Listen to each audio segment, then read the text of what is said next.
So let's talk about something that might seem surprising. We're going to look at how one of the most familiar prayers in the world, the Lord's Prayer, can actually offer a really practical framework for navigating something as overwhelming as a diagnosis like ALS. It's all about trying to find some steady ground when it feels like everything is shifting beneath your feet. I mean, think about it, right? For so many of us, these words are just there. They're almost baked into our memory. We learned them when we were kids, we've heard them recited, whispered. They're just deeply, deeply familiar. And that's really the big question we're diving into. What happens when those simple, almost automatic words that you've known forever suddenly have to stand up to the reality of something as life-altering as ALS? How does the familiar meet the frankly terrifying? So let's start at the beginning. The first part of the prayer is all about connection, and just as importantly, perspective. It's about finding a place to stand before you even try to figure out which way to go. What's so interesting is where it starts. It doesn't begin with a list of things we want or a plea for help. It starts with two words that are all about relationship, about belonging. Our Father. Before anything else, it says, you are part of something. And that first word, "are," it's so powerful. When you're facing a disease that can make you feel completely isolated, that one word pushes back. It insists you are not alone. It reminds both the person with ALS and their caregiver that they are still part of a huge, shared human story. Okay, so right after establishing that connection, the next line does something really important. It deliberately pulls your focus up and out. Living with ALS can so easily shrink your world down to just symptoms and appointments and medical equipment. This line is a conscious pause.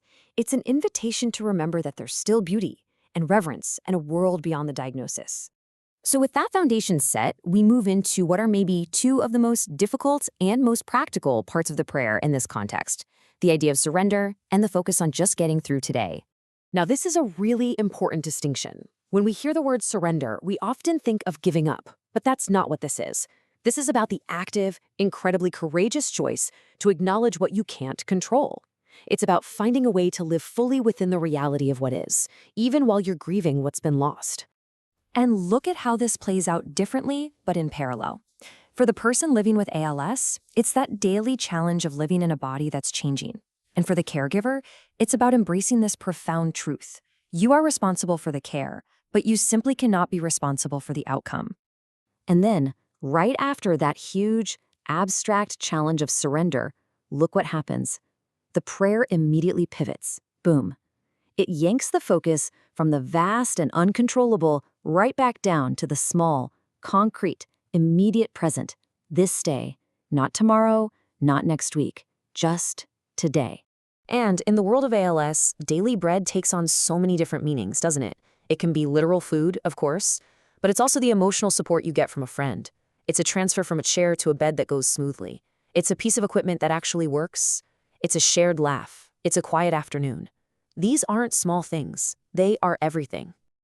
Okay, so next, the prayer wades right into the messy, human reality of what it's like to live under constant strain. This is about the gritty, daily work of forgiveness. Let's just be real. A chronic illness like this puts an incredible amount of stress on everyone.